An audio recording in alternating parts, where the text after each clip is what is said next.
Так в 1943 году я в сентябре на фронте присутствовал. Уже слышал.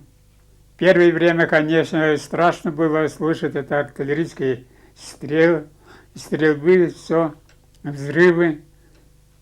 Страшно было.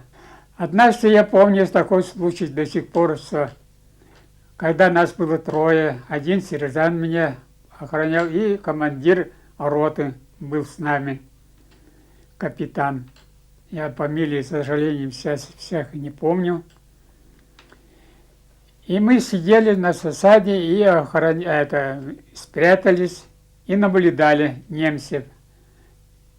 Командир полка мне говорит: вот один генерал или какой-то идет.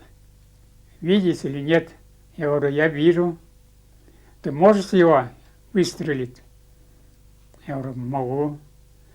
И приготовился, я смотрю, все, правда. И потом я слышу, что-то там наверху, кто-то там сидит, снайпер, и тоже следит. Я командиру сказал: вот там наверху снайпер сидит, видит, нас ищет тоже. Если я выстрелю, он нас сразу увидит. Тогда два снайпера стреляй. Я нашел лицо, он сидит. Я его выстрелил, он как рухнул туда, а тот офицер спрятался.